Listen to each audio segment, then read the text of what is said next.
তো রেডি আমার মূলোর ভর্তা। Hey good afternoon everyone.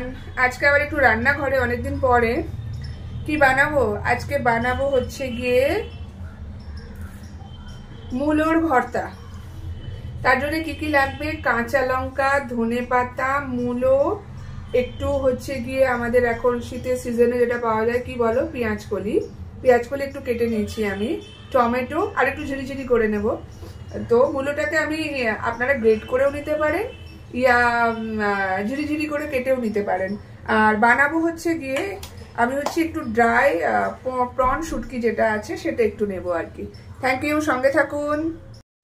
এটা হচ্ছে প্রন শুটকি, আমি একটু গরম জলে ভালো করে ধুয়ে পরিষ্কার করে রেখেছি। এবার আমি কি করব, কড়াইতে মানে শুকনো, তেল ছাড়া শুকনো আর কি, এটাকে খুব ভালো করে ভাজবো।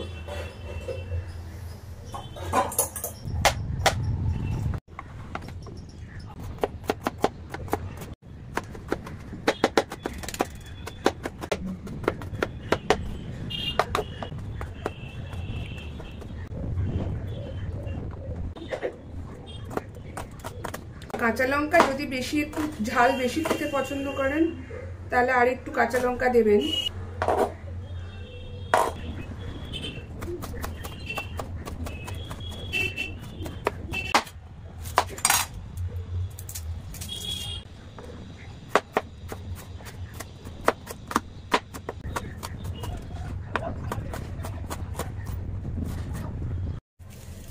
এবার আমি কটা রসুনের কোয়া আর হচ্ছে গিয়ে যেটা শুটকিটা আছে, প্রন শুটকি আর কি, সেটাকে একটু শুকনো খোলায় ভেজে নেব। শুকনো খোলায় এবার কি বললাম, শুকনো খোলায় এবার রসুনের কোয়াগুলো আর তেল ছাড়া কিন্তু, আর যে প্রন শুটকিটা ওটা আর কি ভেজে নেব আর কি, তেল ছাড়া। আপনারা ওই প্রনটা না দিয়েও শুধু রসুনটাকে একটু ভেজে নিয়ে সেটাকে ঝিরিঝিরি করে আর কি কেটে আপনি ভর্তা তৈরি করতে পারেন। মানে যারা মানে মাছ বা কিছু দেবেন না এরকম জাতীয়, তাহলে সেটা এমনিই তৈরি করতে পারেন। আর আর আমি যেটা বানাচ্ছি সেটা দেখাচ্ছি।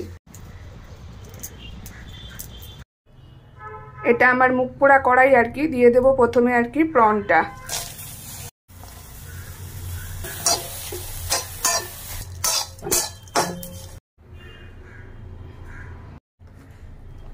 এবার সব আমি বাটিতে তুলে নেব।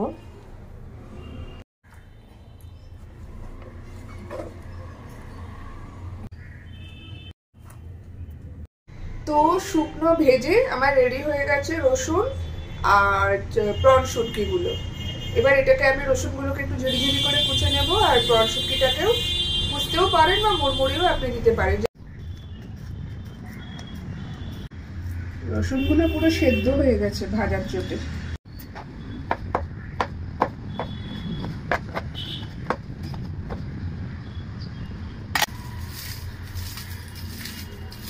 ভালো করে মুড়িয়ে মানে ভালো করে যদি আপনারা একটু শুকনোভাবে ভেজে নেন তাহলে একদম হাতের মধ্যে দিলে এরকম করে মুড়মুড়িয়ে যাবে আর কি।